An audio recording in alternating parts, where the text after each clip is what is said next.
नमस्कार and welcome you're watching mountain television र mountain टेलिभिजनको भिन्न प्रस्तुत यर ओपिनियनमा यहाँलाई स्वागत छ। म तपाईँको आफ्नै प्रिय साथी प्रहिल।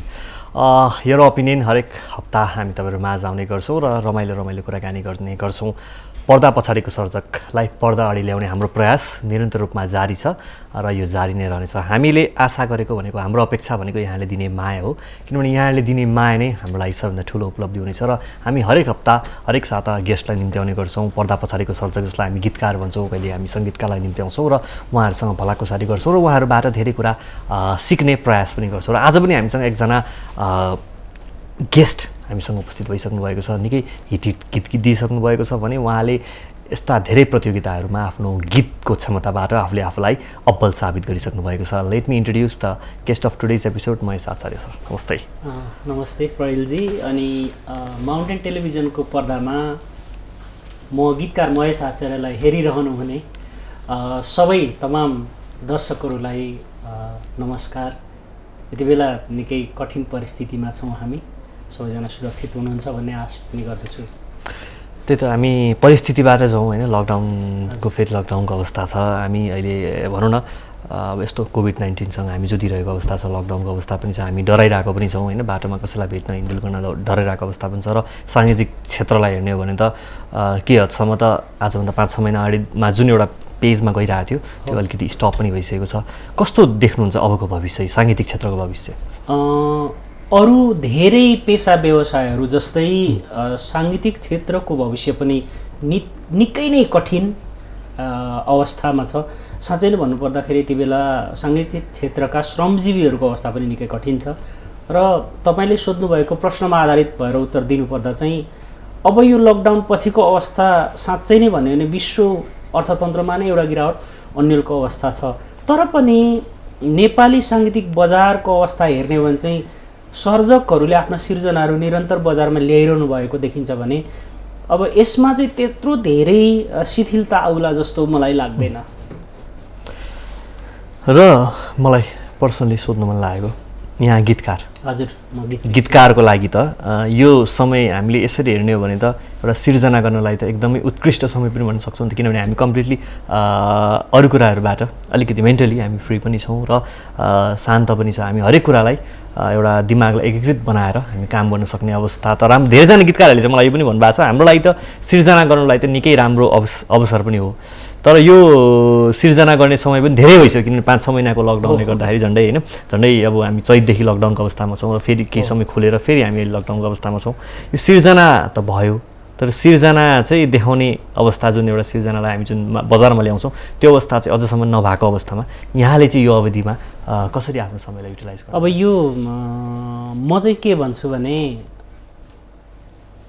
अब मेरा अग्रजहरू अथवा समकालीन साथीहरू कस्तो परिस्थितिमा कसरी गीत लेख्नुहुन्छ भन्ने त मलाई त्यति धेरै थाहा छैन। तर मेरो चाहिँ कस्तो हुन्छ भन्नु होला भने तपाईँले भन्नुभए जस्तै धेरै फुर्सद हुँदाखेरि सिर्जनाहरू धेरै बन्ने भन्ने पनि होइन, धेरै व्यस्त हुँदाखेरि बन्ने भन्ने पनि होइन। मेरो हकमा चाहिँ कस्तो हुन्छ भन्नु होला भने कुनै परिस्थितिले, कुनै घटनाले, कुनै समाचारले आफूलाई केही फरक महसुस गराइसकेपछि अनि त्यसलाई रचनाको रूपमा बाहिर ल्याउने गर्छु। अब यो फुर्सदको समयमा चाहिँ कस्तो छ भन्नु होला भने एउटा कुरा चाहिँ के सही हो भने हामी समाचारहरू, घटनाक्रमहरू धेरै कुरा निहालिराख्दाखेरि चाहिँ स्वाभाविक रूपमा पनि शब्दहरूसँग खेल्ने समय बढी भयो, कुनै पनि रचनालाई फेरि दोहोऱ्याएर हेर्ने समय पनि बढी भयो। त्यस हिसाबमा तपाईँको त्यो सिर्जनाको स्तर चाहिँ अलि राम्रो हुँदो रहेछ, मेरो आफ्नो भोगाई। सिर्जनाको स्तर राम्रो भयो, तर त्यो सिर्जना बजारमा आउने जुन एउटा अवस्था छ त्यो नभएकोले गर्दाखेरि कति सिर्जनाहरू चाहिँ आफू एकदमै कपी र कलममै सीमित हो। अब तपाईँको कस्तो हो भने एउटा गीतकारले गीत लेखिसकेपछि कस्तो भन्दाखेरि तपाईँको त्यो गीत चाहिँ अब उत्कृष्ट बन्यो, त्यसलाई त रेकर्ड गर्नलाई सङ्गीतकार कहाँ जान पर्यो होइन। अब डिजिटल्ली पनि सम्भव छ, तपाईँ मेसेन्जरमा अथवा व्हाट्सएपमा पठाउन सम्भव छ, तर सङ्गीतकारसँग तपाईँको जसरी आम्ने सामने बसेर हामी छलफल गरेर त्यो शब्दलाई परिवर्तन गरौँ अथवा यहाँनिर चाहिँ यो यसो गरौँ है भनेर सल्लाह गर्ने अवस्था छैन। त्यस्तै गरी अब सङ्गीतकार अनि गीतकार अनि गायक बसेर अब गायकको त्यो तपाईँको एउटा रेन्ज हुन्छ, त्यो रेन्ज अनुसारको त्यसको कम्पोजिसनलाई पनि बनाउनका लागि त हामीसँग समय भएन। त्यो भनेपछि अलिकति त्यो उनै छ, कठिन परिस्थिति नै छ। यहाँले भनौँ न थुप्रै प्रतियोगिताहरू पनि जित्नु भएको छ, रेडियो नेपालको गीत लेखन प्रतियोगिता पनि जित्नु भएको छ होइन, बाल गीत प्रतियोगिता पनि जित्नु भएको छ गीत लेखेर। यो यात्रा सुरुवात कहाँबाट भयो? अब यो तपाईँको गीति लेखनको चाहिँ सुरुवात त एकदमै सानो उमेरदेखि लेखेको हुँ मैले। तपाईँको मेरो साहित्यिक यात्रा भन्न रुचाउँछु म, गीतकारिता सँगसँगै जोडेर भन्नुपर्दाखेरि त्यो चाहिँ तपाईँको म कक्षा 6 मा पढ्दादेखि म लेख्न सुरु गरेको हुँ। त्यति बेलादेखि लेख्दै आउँदाखेरि जब म काठमाडौँ आएँ त्यस पछाडिदेखि चाहिँ अब अफिसियली भनौँ मेरो गीतहरू रेकर्ड हुने क्रम सुरु भएको चाहिँ 2058 सालदेखि भन्छु मैले, रेकर्ड हुन सुरु भएको। अब यो तपाईँको लेख्ने क्रम चाहिँ सानोदेखि नै भनौँ। कस्तो लाग्छ कहिलेकाहीँ आफूले लेखेका गीतहरू सङ्गीत भरिएर एरेन्ज भरिएर त्यसमा अझ गायकको स्वर भएर र अझ दृश्य पनि भिडियोसहित बनेर कहिलेकाहीँ कतै बजेको सुन्दा कहिलेकाहीँ बजेको देख्दा कस्तो फिल हुन्छ? अब कस्तो लाग्छ भन्नु होला भने लेख्दाखेरि हामीले अर्कै कुरा सोचेको हुन्छौँ। तपाईँको त्यहाँ त्यो लेख्ने कुरामा पनि एउटा घटनाक्रम हुन्छ होइन, एउटा त्यसको अर्थ पनि हुन्छ। अनि अर्को एउटा रमाइलो कुरा पनि तपाईँलाई म सुनाउँछु। प्राय अधिकांश गीतकारहरूले एउटा आफ्नै कम्पोजिसनमा लेख्छन्, उनीहरूको ट्युनिङ पनि आफैसँग हुन्छ, गुनगुनाउँदै यसरी गर्दा हुन्छ होला त्यो एउटा ट्युनिङमा लेख्छन् उनीहरूले। अनि त्यो त भन्दैनन् प्रायः कसैलाई पनि, सङ्गीतकारलाई नै भनिन्न, एउटा अपेक्षा पनि हुन्छ। अनि त्यो लेखेको कुरा पढ्दा त तपाईँ सबै गीत कविता हो, सबै गीत कविता हो, मूलत कविता हो, कविताकै एउटा विधा हो। जब सङ्गीत भएर स्वर भरिएर आउँछ तब त्यो गीत बन्छ। अब पहिला हामीले पढ्दाखेरि एउटा अर्कै स्वरूप हुन्छ त्यसको होइन।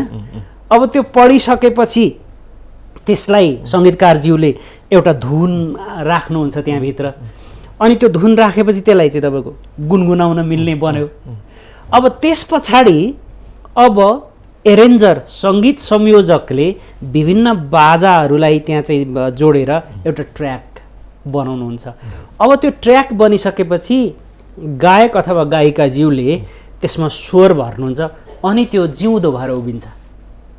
अब त्यो जिउँदो भइसकेकोलाई त्यसको चाहिँ अर्थ प्रस्ट्याउनलाई तपाईँ जस्तै कुशल निर्देशकले भिडियो बनाएर आम दर्शक माझ प्रस्तुत गरिदिनुहुन्छ।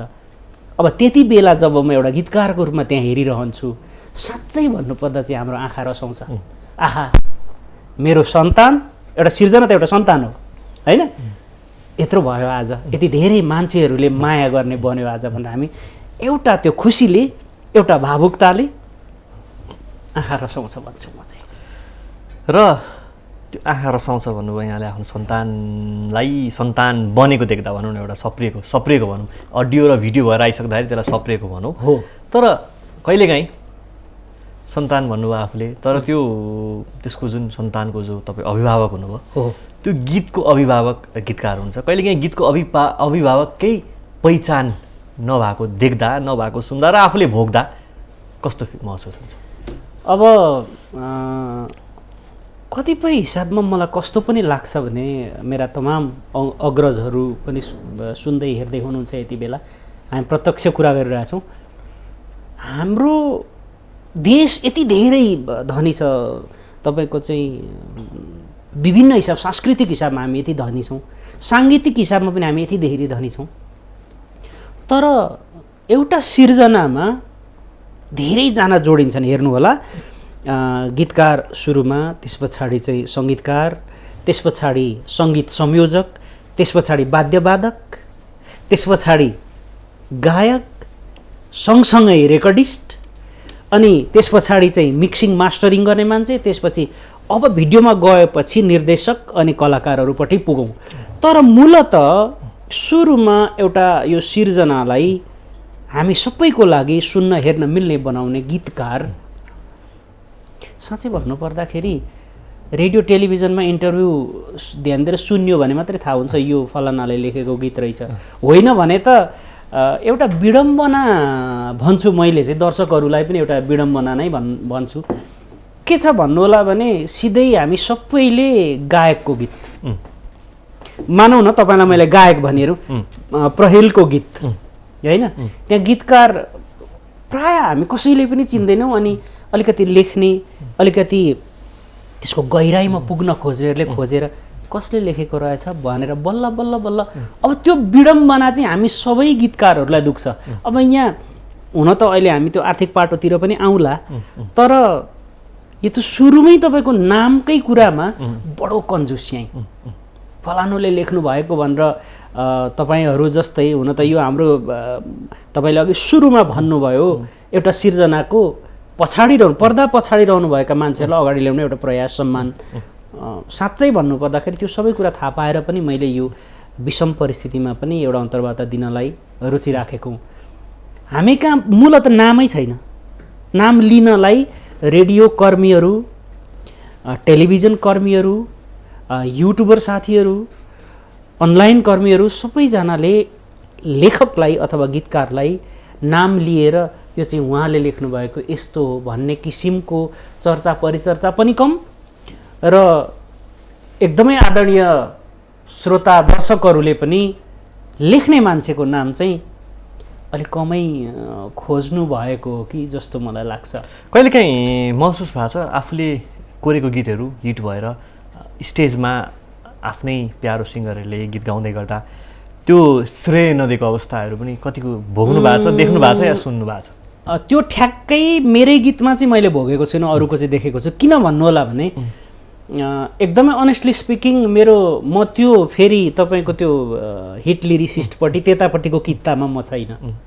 लेखेको छु 15-20 हजार गीत होला मेरो डायरीहरू सबै पल्टाउने हो भने, तर मेरो अलिकति दर्शक श्रोताहरूले रुचाउनु भएको गीत भनेको शिव परियार, आदरणीय गायक शिव परियारले गाउनु भएको मलाई म जस्तै बन्न देऊ भन्ने हो।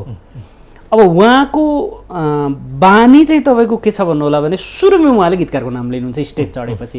धेरै स्टेजहरूमा सँगै पुगेको छु म, एउटा गीतकारको रूपमा सम्मान गरेर स्टेजमा राखेर मेरै अगाडि पनि उहाँले पर्फर्म गर्नुभएको छ र अरूतिर पनि पर्फर्म गर्दाखेरि उहाँले सुरुमा गीतकारको नाम, सङ्गीतकारको नाम मजासँगले, मैले अरू प्रोग्रामहरू पनि हेरेँ म भएर मात्रै नाम लिएको हो कि भनेर, तर सबैतिर गीतकारको सङ्गीतकारको नाम लिएर प्रस्तुत गरेको देख्दाखेरि त्यसको भिक्टिम चाहिँ म अहिलेसम्म भएको छैन। र गीत सङ्गीतको यात्रा धेरै लामो भयो है यहाँको, अहिले पनि भनौँ न धेरै वर्षदेखि यस क्षेत्रमा हुनुहुन्छ यहाँले। एज अ गीतकार भएर कतिको यस क्षेत्रबाट पाउने भनेको त सन्तुष्टि मात्रै हो, आर्थिक हिसाब त हामी जाँदै नजाउँ त्यतापट्टि अहिले होइन, सन्तुष्टि चाहिँ कतिको प्राप्त गर्नुभएको छ? सन्तुष्टि चाहिँ गीती लेखनमा जस्तो सन्तुष्टि साहित्यको अरू विधामा अलिक कम हुन्छ जस्तो मलाई लाग्छ। किन भन्नु होला भने म गीत लेखनभन्दा पहिले चाहिँ म कविता लेख्थेँ है। म कविताको विद्यार्थी हुँ, विद्यार्थी भन्दा अलिक सजिलो हुन्छ कुरा गर्नलाई है।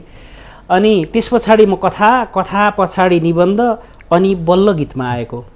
त्यसको के भयो भन्नु होला भने कविता लेख्यो, तपाईँले आज एउटा कविता लेख्नुभयो, कुनै एउटा विषयमा कविता लेख्नुभयो, त्यो कविता सुनाउनु भयो, तपाईँले कुपन्डोलमा त्यो कविता सुनाउनु भयो, त्यही कविता लगन खेलमा सुनाउनु भयो, अथवा त्यही कविता इलाममा सुनाउनु भयो, त्यही कविता दार्चुलामा सुनाउनु भयो भने मान्छेहरूले सुन्दैनन्। अब त्यो भएपछि के भयो, अर्को कविता नै चाहियो। तपाईँलाई ललितपुरमा एउटा कविता सुनाउनु भयो भने तपाईँ चाहिँ भोजपुरमा जाँदा अर्को कविता तपाईँसँग चाहियो। भनिसकेपछि के हुने रहेछ त भन्दाखेरि गीत चाहिँ रेकर्ड नहुन्जेल त्यो कविता हो। उत्कृष्ट रचना छ भने पढेर सुनाउँदा पनि तपाईँको मिठो सुनिन्छ।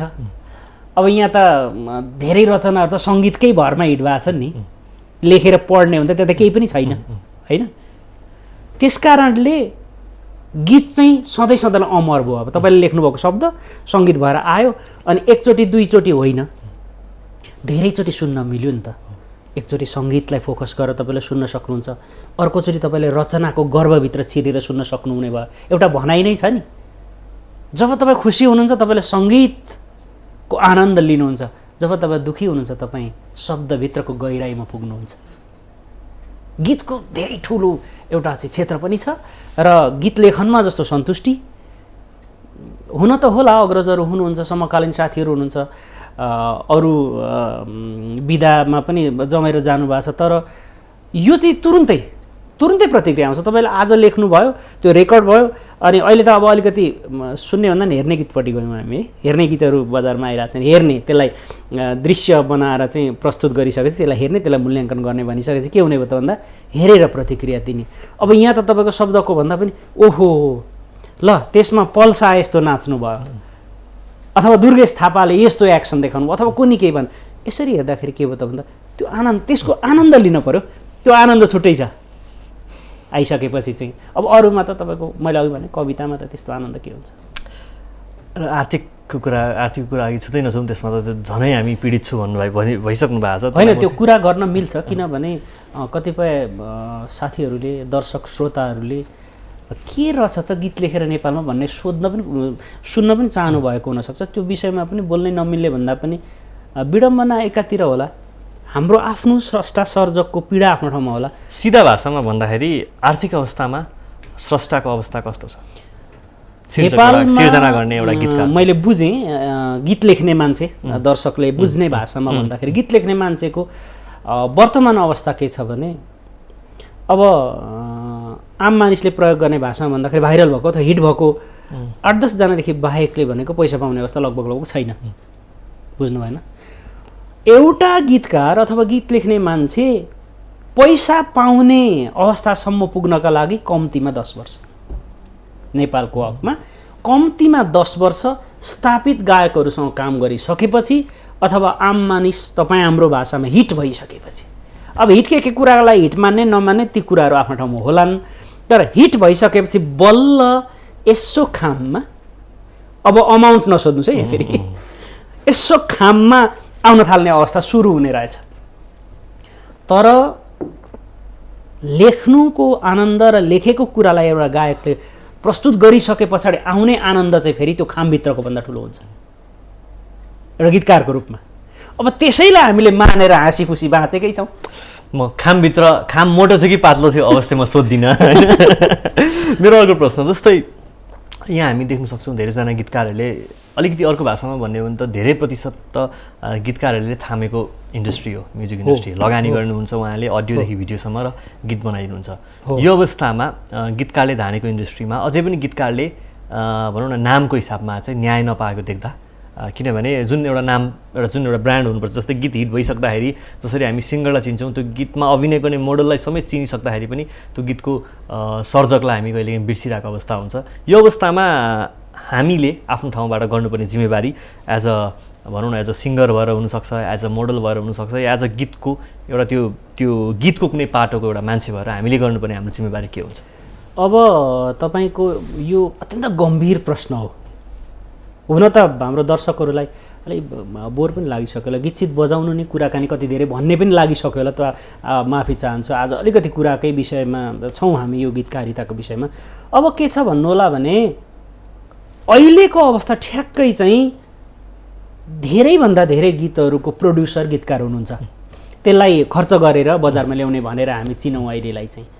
अब गीतकारले खर्च गरेर बजारमा ल्याउने, अनि त्यो गीत रिलिज हुनुभन्दा अगाडि जुन पोस्टर बनाइन्छ त्यसमा गीतकारको फोटो अधिकांशमा हुँदैन, हेर्नु होला, पहिलो कुरा। दोस्रो कुरा, मसँग पनि केही अनुभवहरू छन्, केही भन्न नमिल्ने अनुभव पनि होलान्। तपाईँ युट्युबको फाइल नेममा हेर्नुभयो भने त्यहाँ गीतकारको नाम हुँदैन, फाइल नेम। अब त्यो खेल्नेको नाम, गाउनेको नाम प्लस एकजनाको नाम होला। हेर्नुहोस्, तपाईँ सबै युट्युबहरू खोलेर हेर्नुहोस्, लगभग कुनैमा पनि, अब गीतकारले आफै प्रड्युस गरेकैमा पनि गीतकारको नाम युट्युब फाइल नेम है, हेर्नुहोस् है, त्यो इनसाइड डिटेल्समा जानुभयो भने त त्यहाँ राख्नै पर्यो। त्यसमा पनि हिजो मात्रै हाम्रो तीजको कार्यक्रम भइरहँदाखेरि अब युट्युबमा तीजका गीतहरू हेरियो, मैले खोजेर हेरेँ, त्यसमा त कुनै केही नामै छैन, गाउनेको पनि नाम छैन, सङ्गीत गर्नेको पनि केही नै नामै छैन। एउटा चाहिँ डिस्क्रिप्सन हालिदिएको छ, यो भिडियो चाहिँ अरूतिर नहाल्नु है भनेर एउटा नोटिस जस्तो राख्छ, बाँकी केही पनि छैन। भनेपछि यो सङ्गीतलाई व्यापार गरेर खानेहरू अथवा सबैले अब भूमिकाको कुरामा जाँदाखेरि गीतकारले के भन्ने, अलिकति धेरै बोल्यो, नाम भएन भनौँ भने गीतकारको रोइलो। हेर्नुहोस्, गीतकारको रोइलो छ भनेर चाहिँ भनि नै हाल्छन्। अर्को कुरा, कलाकार साथीहरूले फलानाको गीत गर्दैछु, गायकको नाम, गीतकारको सोधी खोजी नै हुँदैन। तपाईँको मेरै आफ्नै गीतको सुटिङमा पनि कतिपय अवस्थामा म जाँदाखेरि त्यो कसैलाई त्यो भरे लास्टमा यो मैले लेखेको हो नि भन्न, ए हो र तपाईँ लेख्नुभएको, ए सक्यो, कुरा छैन। कलाकारलाई थाहा छैन, डाइरेक्टरले पनि चाहिँ गीतकारलाई त्यति उनै दिँदैन। पैसाका लागि चाहिँ फोन गर्ने हो, मेसेज गर्ने हो, लौ न सर लु त त्यो गरिहालौँ त भन्ने हो। तर फलानुले लेखेको फलानुको गीत गर्दैछु भनेर तपाईँ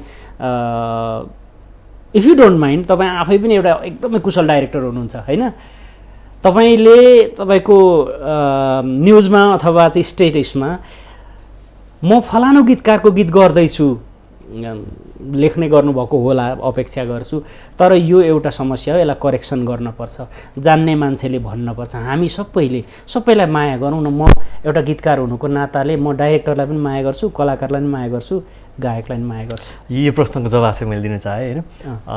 हामीले सुरुवातै गऱ्यौँ, हामीले गीतकारलाई सम्भवतः सबैभन्दा गीतकारलाई बढी माया गर्नेमा हामी नै पर्छौँ। हाम्रो टेलिभिजनले हामीले सुरुवात गरेको पनि छौँ होइन। माउन्टेन टेलिभिजनले नै हामीले सुरुवात गऱ्यौँ कि गीतकारको लागि पनि प्रोग्राम बनाउनुपर्छ भनेर। हामीले गीतकारको निम्ति यो प्रोग्राम योर ओपिनियन 1 वर्षभन्दा बढी भइसक्यो स्क्रिनमा आउनु थालेको। कम्प्लिटली हामीले गीतकारको लागि बनाएको छौँ, किनभने पर्दा पछाडिको सर्जकले पर्दा अगाडि आउनुपर्छ र पर्दा पछाडिको सर्जकले एटलिस्ट केही नपाए पनि एउटा सम्मान पाउनुपर्छ र नाम पाउनुपर्छ भन्ने उद्देश्यका साथ हामीले प्रोग्राम सुरु गरेको थियौँ। र आजसम्म आइसक्दाखेरि हामीले त्यो गर्ने हाम्रो प्रयास अघि पनि मैले भने जारी छ। हामी सफल भइसकेको छैनौँ, हामी त्यो प्रयास जारी छ। गीतकारले पनि पहिचान पाउनुपर्छ भन्ने जुन हाम्रो एउटा आवाज छ, त्यो आवाज हामी सधैँ नै बोलिरहनेछौँ। एकदमै धन्यवाद। म यति बेला चाहिँ साँच्चै नै खुसी लाग्यो, म एउटा गीतकारको रूपमा एउटा अन्तर्वार्तामा सहभागी भइरहँदाखेरि माउन्टेन टेलिभिजनले यति सम्मानित ढङ्गले गीतकारलाई अगाडि ल्याउनको लागि गरेको प्रयास र यो कन्सेप्टको डिजाइनर प्रहिलजीलाई म एकदम धेरै धन्यवाद दिन चाहन्छु। र सँगसँगै यो कार्यक्रमसँग जोडिनु हुने, पर्दामा नआउनु हुने क्यामेरामा यहाँ साथी हुनुहुन्छ अगाडि, उहाँलाई त हामी कहिले पनि देख्न पाएनौँ, तर यो उहाँको योगदान त्यति नै धेरै छ। त्यसै गरी हामी बोलिरहेको यो ठाउँभन्दा भित्रपट्टि कोठामा भोलि मैले यो भिडियोलाई सेयर गर्दा सबैजनाको नाम लेख्नेछु। प्राविधिक मित्र हुनुहुन्छ जसको हातमा फेडर छ, हामीलाई कन्ट्रोल गरिराख्नु भएको छ, तपाईँलाई भन्नुपर्ने कुराहरू भनिराख्नु भएको छ। यो त एउटा टिमवर्क हो नि त होइन। मेरो कुराकानी हुँदाखेरि चाहिँ प्रहिलजीसँग मैले कुरा गरेँ, ल थ्याङ्क यू माउन्टेन टेलिभिजन भनिरहँदाखेरि त्यो खिच्ने मान्छेलाई थ्याङ्क यू भन्ने कि नभन्ने, जसले हाम्रो वरिपरि अहिले यहाँ हेर्नुहोस् क्यामेरा छन्। हाम्रो प्राविधिक साथी भित्र कोठामा हुनुहुन्छ, उहाँले त्यहाँबाट कन्ट्रोल गरिरहनु भएको छ, आवाजको लेभल हेरिरहनु भएको छ, हरेक कुरा गरिरहनु भएको छ। क्यामेरामा हुने साथी घुमिरहनु भएको छ, 3-4वटा क्यामेरा छन्, कहिले त्यो क्यामेरा जानु छ, कहिले त्यहाँ सबै मिलाइरहनु भएको छ नि। उहाँहरूले गरेको कामलाई हामीले सम्झिने कि नसम्झिने त, उहाँहरूको नाम लिने कि नलिने। जस्तो सामान्यतया रेडियो कार्यक्रममा, मैले पनि रेडियो कार्यक्रम चलाएको थिएँ कुनै समय, त्यसमा चाहिँ हामीले कार्यक्रमको सुरुमा र अन्त्यमा प्राविधिक मित्रको नाम लिने एउटा चलन, त्यो लोगै हो, सबैजनाले भन्नै पर्ने भने। तर टेलिभिजन कार्यक्रममा चाहिँ अलि यो कुरालाई तपाईँहरूले विचार गर्नुपर्छ जस्तो मलाई लाग्छ है। सबैजना प्रोड्युसर, त्यस पछाडि क्यामेराम्यान, त्यस पछाडि अब अहिले यो तपाईँको कोभिड-19ले गर्दाखेरि चाहिँ अब मेकअपको काम हामीले स्थगित गरेको, सबैतिरै स्थगित देखिन्छ, किनभने त्यो अब नजिकमा जाने, त्यो मेकअप गर्ने काम प्राविधिक रूपमा असम्भवै छ। सबैजनाको नाम चाहिँ आउनुपर्छ जस्तो मलाई लाग्छ। त्यसै म्युजिक भिडियोमा हामीले हेर्ने हो भने म्युजिक भिडियोमा पनि एउटा टिम हुन्छ, एउटा टिमले वर्क गरेको हुन्छ, टिमलाई क्रेडिट दिने चलन छ। यहाँले भन्नुभयो गीतकारको नाम चाहिँ युट्युबको त्यहाँ राखिएको हुँदैन। हामीले नेपालभन्दा बाहिर हेर्ने हो भने यसको कस्तो छ अवस्था, नेपालभन्दा बाहिर हामी अरू देश हेर्ने हो भने गीतकारलाई युट्युबको टाइटलमा हामीले श्रेय दिने गरिन्छ कि सम्भवतः भन्नुपर्दा नेपालभन्दा बाहिर कतिवटा अब जस्तै भनौँ न वेस्टर्न कन्ट्रीहरूमा त लिरिसिस्ट, सिङ्गर र कम्पोजर एकैजना हुन्छ, चलेको चलनै यही छ होइन। हामीले पछिल्लो अब एसियन कन्ट्रीहरूमा मात्रै हो लिरिसिस्ट, कम्पोजरहरू, सिङ्गर बेग्लै हुने भनेको प्रायः एसियन कन्ट्रीमा मात्रै, वेस्टर्न कन्ट्रीहरूमा प्रायः हामी त्यो देख्दैनौँ। र हामीले जहाँ देख्छौँ त्यहाँ चाहिँ कस्तो अवस्था छ, युट्युबमा हामीले भनौँ न लिरिसिस्टहरूको नाम देख्ने गर्छौँ कि गर्दैनौँ हाम्रोभन्दा बाहिरको कन्ट्रीहरूमा। यस्तो छ, तपाईँले एकदम सही कुरा उठाउनु भयो। यसकै प्रभाव हो नेपालमा पनि, मैले महसुस गरेको यसकै प्रभाव हो। तपाईँ विश्वविख्यात गायक गायिकाहरू जस्तो टेलर स्विफ्ट, मेरो एकदम फेभरेट सिङ्गर हुनुहुन्छ, उहाँले तपाईँको चाहिँ बेस्ट लिरिसिस्ट अवार्ड पनि पाउनुभयो 2 वर्ष अगाडि है। उहाँ त पर्फर्मर, ठ्याक्कै तपाईँको वेस्टर्न सिस्टममा चाहिँ के छ भन्नु होला भने केही मान्छेले त्यहाँ एउटा वर्ड छ सङ राइटर भनेको चाहिँ लेख्ने पनि उही सङ्गीत गर्ने पनि उही र गाउने पनि मात्रै होइन अब गाउने सिङ्गर र पर्फर्मर फेरि फरक हो सबै सिङ्गर पर्फर्मर हुन सक्दैनन् फरक चिज हो त्यो होइन त्यो एउटा प्याकेजमा आउँछ त्यो चलन भइसकेपछि के हुने भयो त भन्दाखेरि युट्युबमा एउटा नाम भए पुगिहाल्यो टेलर स्विफ्ट भनेपछि सक्यो अब तल डिटेलमा चाहिँ उनीहरूले फेरि रिदम बजाउने मान्छे इन्स्ट्रुमेन्ट बजाउनेदेखि रेकर्डिस्ट सबै हाम्रोमा पनि छ त्यो चलन त्यसको प्रभाव हो मैले जोड्न चाहेको चिज चाहिँ कति कामहरू त नयाँ ढङ्गले हामीले गर्न सक्छौँ नि मैले युट्युबको फाइल नेम भनेको है फेरि यहाँ दर्शक श्रोताहरूमा अर्को भ्रम नपरोस् यहाँ त कन्ट्रोभर्सी भइहाल्छ फाइल नेम बाहिर क्या बाहिर अलिकति मन ठुलो बनाएर गीतकारको नाम पनि अटाउन त सकिएला जस्तो लाग्छ अनि मेरो अर्को प्रश्न यही प्रश्न जोड्दा गीतकारको नाम अटाउँदै गर्दा हामीले त्यहाँ सङ्गीतकारलाई पनि छुटाउन नमिल्ला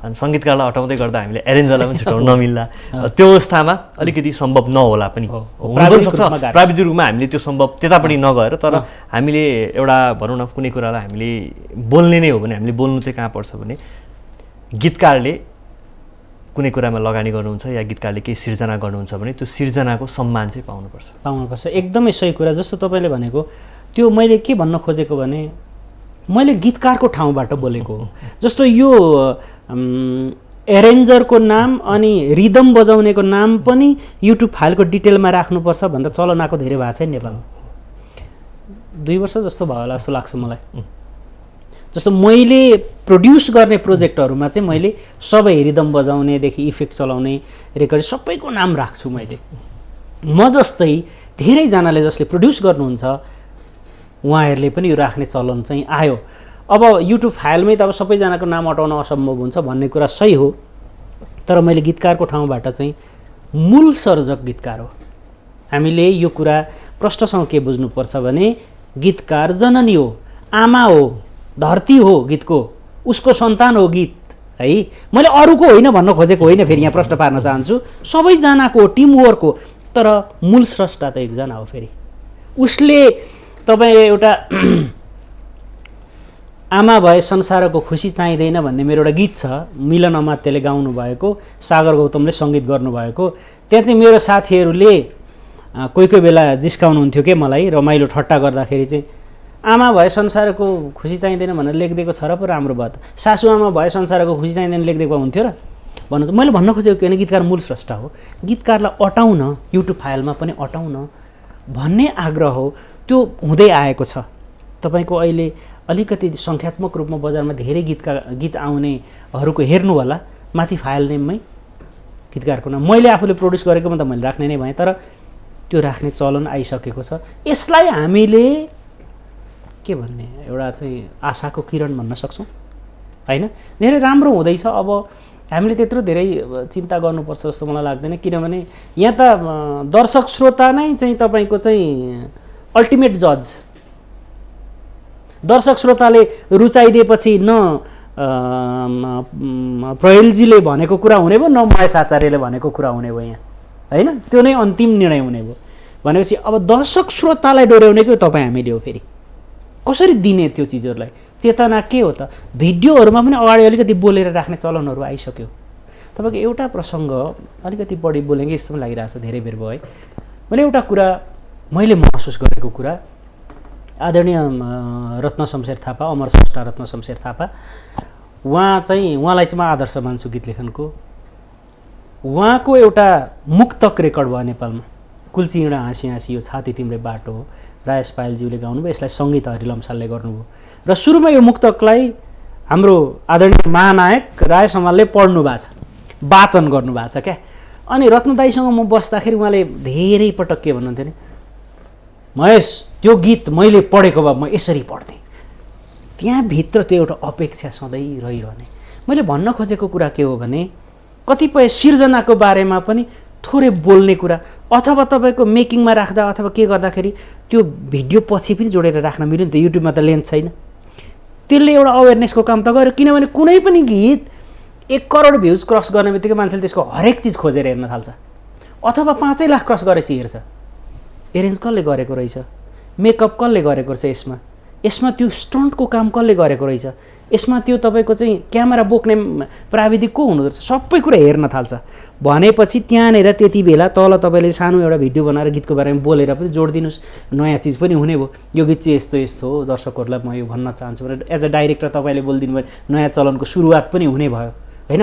अब गीतकारको आवाज राख्दै के फरक भयो, भिडियो सक्यो 4 मिनटको गीत सक्यो त तपाईँले अलिकति फुटेजहरू राखिदिनु अथवा बोलेको गीतकारले चाहिँ यो गीतको बारेमा यसो भन्नुहुन्छ, यो गीतको खास अर्थ यसो भनेर थोरै जोडिदियो भने के हुने भयो। युट्युबमा त के फरक पऱ्यो त, तपाईँको टेलिभिजनले तानेर बजाउँदाखेरि गीत मात्रै बजाए भइहाल्यो होइन, काटेर बजाउन मिलिहाल्यो, ठुलो कुरै भएन। भनेपछि मैले भन्न खोजेको कुरा के हो भने हामी के विषयमा कुरा गर्दैछौँ त भन्दा स्रष्टालाई न्याय हुने कुरा, स्रष्टाको अधिकारको कुरा गर्दैछौँ भने त्यसरी पनि हामी जान सक्छौँ भन्ने मेरो कुरा हो। बुझ्नु भएन कि त्यसरी पनि एउटा डाइरेक्टरले थोरै गीतको बारेमा बोलिदिने, गीतकारले पनि बोल्ने अथवा सङ्गीतकारले त्यो शब्द सङ्गीतकार कहाँ आइपुग्दाखेरि कस्तो महसुस भयो त। एउटा कतिपय शब्दले सङ्गीतकारलाई मौन बनाइदिन्छन् तपाईँको 1 हप्तासम्म 2 हप्तासम्म, उहाँहरूले शब्द चलाउनै सक्नुहुन्न। बुझ्नु भएन, भएको छ, मेरो हकमा पनि भएको छ। अनि बल्ल टाइम लिएर अब चाहिँ म गर्छु, मुड बनाउँदैछु भन्नुहुन्छ, त्यो मैले चाहिँ अब धेरै वर्ष भएको कारणले म बुझ्छु त्यो कुरा। त्यस कारणले सङ्गीतकारले के महसुस गर्नुभयो त, अहिले त हुन त तपाईँको के छ भन्नु होला भने अलिकति साँच्चै नै सार्थक गीतहरू, साँच्चै नै शब्दको हिसाबले अब्बल गीतहरू बजारमा पुग्न पनि हम्मे छ। मैले शब्दको हिसाब, लेखाइको हिसाबले कुरा गर्दैछु, तर त्यस्तो चिजहरू पुग्दाखेरि चाहिँ त्यहाँ चाहिँ हेर्ने, बुझ्ने, महसुस गर्ने वा पढ्ने चिजहरू त्यो सामग्रीमा हुनुपर्छ भन्ने मेरो मान्यता हो।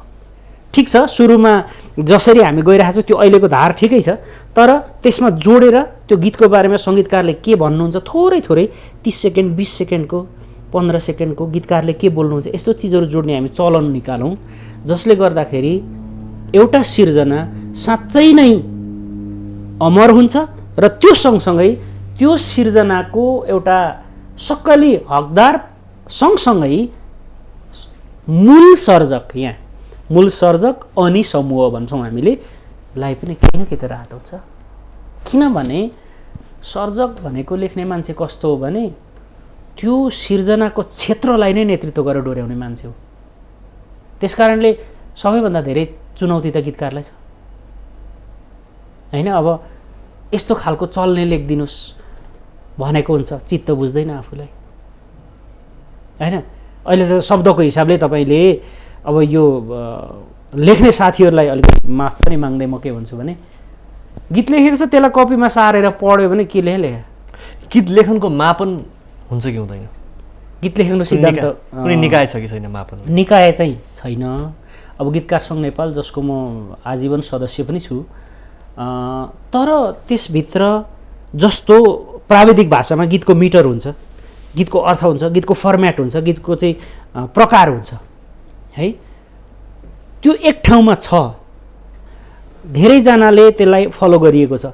तर अब मिटरमा भएको गीत र मिटरमा नभएको गीत, न्यारेटिभ स्टाइलको गीत भन्न खोजेको के हो भने तपाईँ मलाई एउटा केही लेखेर दिनु, त्यतिकै मनमा लागेको कुरा, तिमी कति बेला उठ्यौ मलाई थाहा पनि भएन, खाजा खायो कि खाएनौ, मिस यु सो मच, गीत भयो होइन। लेखेर दिनुहोस् 1 पाना, अब म एउटा बाजा बोकेँ, गिटार बोकेँ अथवा हार्मोनियम बोकेँ, त्यसलाई 5 चोटि पढेँ, एक खालको भाका अथवा ट्युन जस्तो आयो, ए लु गजब गजब गजब ल ल खायो खायो खायो खायो गरिहालौँ। अब आज त्यो गीत हिट भयो, किनभने तपाईँको यहाँ त यो भन्नै पर्ने चिज चाहिँ के हो भने जतिसुकै हिट कलाकार होस्, जतिसुकै जेसुकै होस्, बुझ्न गरी गीत चलेको देख्दिनँ म। तपाईँ हेर्नु होला बजारमा आजभोलि ट्रेन्डिङमा आएदेखि सबै गीतहरू हेर्नु होला, एकदमै चलेको कलाकारदेखि एकदम सामान्य कलाकारसम्मको अभिनय रहेको गीत हेर्नु होला, त्यो बुस्ट गरेछ, पैसा लगाएको छ। भनेपछि कस्तो समय आयो भन्नु होला भने एकदमै सही सिर्जना प्रस्तुत गर्न सक्ने, निकाल्न सक्ने, बनाउन सक्नेसँग बुस्ट गर्ने पैसा छैन, रेकर्डै गर्ने पैसा हम्मे छ, भिडियोको कुरै नगर्नुहोस्। अब रेडियो कसले सुन्ने, यहाँ टिकटक बनाउन छोडेर, युट्युब चलाउन छोडेर रेडियो कसले सुन्ने? Radio phase out, almost phase out, BBC बन्द भइसक्यो होइन, कहाँ हुने र। अब भनेपछि के भयो त भन्दाखेरि त्यो जसले धेरै बनाउँछ, जसले उ गर्छ, कम्तीमा मेरो आग्रह के छ भने म पनि सिक्दैछु केही वर्ष भयो मैले पनि मान्ने अग्रजहरू हुनुहुन्छ, मैले पनि गीत लेख्दा सुनाउने अग्रजहरू हुनुहुन्छ। सल्लाह गरौँ न, सिर्जना तपाईँकै हो, त्यसलाई अझै राम्रो बनाउनलाई मसँग केही अत्यन्तै लोकप्रिय गायकहरू पनि हुनुहुन्छ। उहाँहरूले अरूको गीत गाउँदा पनि त्यो शब्द हामी छलफल गर्छौँ, नाम अर्कै हो, लेख्ने अर्कै हो, तर यो गीत यस्तो छ, यसलाई के गर्दा हुन्छ, एउटा शब्दको लागि हामी हप्तौँ बसेर छलफल गरेका उदाहरणहरू पनि छन्, गर्नेले त्यसरी गरेका पनि छन्। तर के छ त भन्दाखेरि अब यहाँ त ठ्याक्कै भन्नुपर्दाखेरि हाम्रै गीतकारकै लाइनमा हेर्दाखेरि एउटा गीत रेकर्ड गर्न पैसा भएको मान्छे गीतकार हो नेपालमा अहिले। त्यसको बजेट होला, त्यसको फ्रेमिङ होला, तपाईँको 30-40 हजारबाट सुरु गरौँ एउटा अडियो रेकर्ड गर्नलाई 1,50,000 2 लाखसम्म लाग्छ है। अब त्यति रेकर्ड गर्न सक्ने हैसियत भएको मान्छे जो पनि गीतकार हो, जे लेखे पनि भयो। अब त्यो अवस्थाबाट माथि आउनका लागि के गर्ने त भन्छ, जस्तो गीतकार सङ्घको सदस्य हुनलाई 5वटा गीत रेकर्ड भएको हुनुपर्छ, अथवा 5वटा गीत प्रकाशन भएको हुनुपर्छ पत्र पत्रिकामा कतै, त्यो भएपछि बल्ल गीतकार। अब गीतकार भइसकेपछि र गीतकार सङ्घमा आएर सदस्यता लिइसकेपछि चाहिँ बल्ल अब त्यहाँ तालिमहरू हुन्छ। गीत कसरी लेख्ने त, कृष्णहरि बरालले तपाईँको किताब लेख्नु भएको छ, गीत कसरी लेख्ने, गीतको अर्थ के हो, गीतका प्रकार के हुन्, प्रकार अनुसार पनि छ नि त। यहाँ त तपाईँको मेरो स्कुलिङ आधुनिक गीत हो मूलतः, बालगीत पनि धेरै लेखेको छु, बालगीतमा पनि मैले चाहिँ स्वर्ण पदक पाएँ, तर मेरो आधुनिक हो। लेख्न त लोकदोरी पनि छ मेरो, जाउँ हिमालमा भन्ने भाका पनि लेखेँ कुनै समय, औँठी हिराको त्यो चाहिँ नयाँ भर्सनको शब्द पनि मैले लेखेँ, तर मेरो मूलतः चाहिँ आधुनिक हो। म त्यहाँ त्यो कित्ताको मान्छे भन्न रुचाउँछु। त्यसो भनिसकेपछि के हुने भयो त भन्दा गीतकार सङ्घमा आएपछि तालिम हुने भयो, सेमिनार हुन्छ, तपाईँ प्रदेश स्तरीय पनि गर्छ उसले, हरेक वर्ष भेला गर्छ, अग्रज गीतकारहरूको चाहिँ कुरा सुन्ने हो। अनि जस्तो अग्रज गीतकारहरूमध्ये कृष्णहरि बरालदेखि लिएर जो हामीले मान्छौँ उहाँहरूले चाहिँ गीत यसरी लेख्नुपर्छ, यो गीत यसरी लेख्दा राम्रो हुन्छ, गीतभित्र बिम्ब हुन्छ, प्रतीक हुन्छ, अनि त्यसको अर्थ त्यसरी लाग्छ। पुराना गीतहरू त्यही हिसाबले अब्बल, जहिले पनि अमर। सिधै चाहिँ तपाईँ राम्रो हुनुहुन्छ, ह्यान्डसम हुनुहुन्छ भन्न परेन नि, तपाईँ त्यही कुरालाई चाहिँ साहित्यको भाषामा त फरक ढङ्गले भन्न सकियो नि त होइन। तपाईँको हेराइले भुतुक्कै भएमा भन्यो भने के तपाईँ राम्रो हुनुहुन्छ भने हो। यसरी चाहिँ इन्डाइरेक्टली घुमाउरो पारामा भन्ने एउटा कला हो साहित्यको, त्यो हिसाबले गीतको प्रकार हुन्छ, अग्रजहरूले भनाइराख्नुहुन्छ, तालिम हुन्छ, अनि बल्ल गीत। त्यो चाहिँ गीतै लेख्ने सपना अथवा गीतकारकै रूपमा म एउटा छवि बनाउँछु भनेर अघि बढ्नेका लागि त्यो भयो भने, अब विदेशमा बसेर दुःख गरेर अलिअलि लेख्ने रहर हुने साथीहरू अनि जो उहाँबाट पैसा पठाउनुहुन्छ सङ्गीतकारज्यूहरूलाई, अनि त्यो गीत रेकर्ड भएर बजारमा आउँछ। अब साँच्चै भन्नुपर्दा त्यस्तै गीतहरूमा प्रमोसन गर्ने पैसा पनि हुन्छ, अनि बजारमा जान्छ, बिग्रेको यहाँबाट हो। त्यो सिर्जनामा छलफल गर्ने अवसर पाऊँ, अग्रजहरू हुनुहुन्छ, नाम तपाईँको, हामी बोल्छौँ नि, हामी सेयर गर्छौँ, यो यसो चाहिँ गरौँ भनेर भन्छौँ भने अग्रजहरूले त अवश्य भन्नुहुन्छ नि होइन। त्यो भइसकेपछि के हुने भयो त भन्दा लेखनको हिसाबले त्यो सिर्जना एकदमै राम्रो हुने भयो। यो काम गर्नुपर्छ जस्तो मलाई लाग्छ। आगामी योजना यहाँ के छ अब गीतकारको रूपमा आजसम्म मलाई सबैले चिन्नु भएको छ, अलिअलि सङ्गीत सिक्दैछु, आफ्ना रचनाहरूलाई सङ्गीत भर्ने काम पनि प्रयास गरिराखेको छु, र आगामी दिनमा मेरो आफ्नै स्वरमा केही गीतहरू रेकर्ड गर्ने सोचमा छु पहिलो कुरा चाहिँ। अनि रेकर्ड गरिसकेपछि चाहिँ अब साथीहरू हुनुहुन्छ सबैजना, त्यसलाई बजारमा कसरी ल्याउने भन्ने विषयमा छु। साँच्चै भन्नुपर्दा चाहिँ अब अलिकति आफ्नो सिर्जनालाई बजारमा पुर्याउनका लागि कुन एङ्गलबाट जाने त भन्दाखेरि, अब गीतकारको रूपमा कलम निखार्दै गर्दाखेरि केही समय भयो सङ्गीत सिकेको। राम सिटौला गुरु हुनुहुन्छ, उहाँसँग समय क्लास लिएर समय बिताएकै 1.5 वर्ष भयो होइन। अब चाहिँ उहाँकै सङ्गीतमा पनि मैले गाउँदैछु, त्यस्तै हरि लम्सालको सङ्गीतमा पनि गाउँदैछु र दीपक शर्माको सङ्गीतमा। 3वटा गीत चाहिँ लाइन्ड अप छन्। अब समय लाग्ला तपाईँको, किनभने गीत गाउने काम प्राविधिक रूपमा अत्यन्त कठिन काम हो। अब यो हिजोसम्म लेखेर अरूलाई सिर्जना दिएर बोलिरहँदा कति सजिलो थियो, अब आफैले पनि त्यो प्रयास गरिरहँदा अनि शब्दको मर्मलाई सङ्गीतकारले दिएको त्यो एउटा धुनलाई प्राण भर्न कति गाह्रो छ। त्यो जोखिमभित्र प्रवेश गर्नलाई एक किसिमले भन्ने हो भने तयार भएर बसेको छु भन्नु पर्यो। आफ्नो व्यस्त समयमा पनि हामीलाई यति धेरै समय दिनुभयो। यहाँको आगामी योजनाहरू पनि सफल होस्, हाम्रो तर्फबाट शुभकामना पनि छ। र जहाँ जाँदै अन्त्यमा माउन्टेन टेलिभिजन हेरेर बस्नुहुने, यर ओपिनियन हेरेर बस्नुहुने दर्शकलाई आफ्नो तर्फबाट के सन्देश दिन चाहनुहुन्छ? अब यति बेला हामीलाई प्रत्यक्ष आज माउन्टेन टेलिभिजनको यो पर्दामा प्रत्यक्ष रूपमा गीतकार महेश आचार्यलाई आफ्नो विषम परिस्थितिको यो समय छुट्याएर कतिजना बाढी पहिरोबाट पीडित भएर कहीँबाट हामीलाई हेरिरहनु भयो होला, कतिजना त कोरोना जस्तो यो भयानक रोगको शिकार भएर पनि हामीलाई हेरिरहनु भयो होला, घरभित्र बसेर हेरिरहनु भएको होला। हामी पनि अत्यन्त सुरक्षित भएर त्यो सुरक्षाका तौर तरिकाहरू मापदण्डहरू अपनाएर यहाँसम्म आएर तपाईँहरूसँग प्रत्यक्ष रूपमा भेट्न अवसर पाएँ मैले। माउन्टेन टेलिभिजनलाई सबैभन्दा पहिला धेरै धेरै धन्यवाद। र त्यसपछि प्रहिलजी जो एउटा म्युजिक भिडियो निर्देशकको रूपमा पनि अत्यन्त राम्रो नाम अहिले बजारमा उहाँले मलाई बोलाउनु भयो, तपाईँलाई धेरै धेरै धन्यवाद। र अब पछि नाम सोध्न बाँकी छ। हामीलाई क्यामेरामा खिचिरहनु भएको छ, एकजना चेली हुनुहुन्छ, 3-4वटा क्यामेरामा काम गरिरहनु भएको छ। त्यस्तै मैले देख्न पाएको छैन, प्राविधिक मित्रभित्र हुनुहुन्छ। हामीलाई यो अन्तर्वार्तालाई सफल बनाउनलाई यति ठुलो भूमिका निर्वाह गर्नुभयो। तपाईँहरू सबैको जय होस्, दर्शकको जय होस्, गीतलाई बुझ्ने मान्छेको जय होस्। सुरक्षित रहनुहोला, घरमै बस्नुहोला। तपाईँहरूको लागि राम्रा राम्रा सिर्जनाहरू लिएर अवश्य पनि फेरि पनि अर्को भूमिकाको रूपमा पनि चाँडै नै भेट गर्ने नै छु। सबजनालाई नमस्कार। Thank you so much. निकै राम्रो रमाइलो कुराकानीहरू भयो। हाम्रो यर ओपिनियन प्रोग्राम हामीले हरेक साता केही न केही स्पेसल बनाउने गर्छौँ। हामीले सुरुवात पनि गरेको थियौँ पर्दा पछाडिको सर्जकलाई पर्दा अगाडि ल्याउने प्रयास भनेर एउटा लोगोले बोकेर हामी हिँडेको थियौँ र त्यसमा हामी केही हदसम्म सफल पनि भएका छौँ। र यहाँले दिने माया नै हाम्रो लागि सबैभन्दा ठुलो उपलब्धि हुनेछ। आगामी साता फेरि यहाँलाई भेट्ने बाचा गर्दै म लगायत यर ओपिनियनको र माउन्टेन टेलिभिजनको हामी सम्पूर्ण युनिटलाई बिदा दिनुहोला। नमस्ते, जय नेपाल।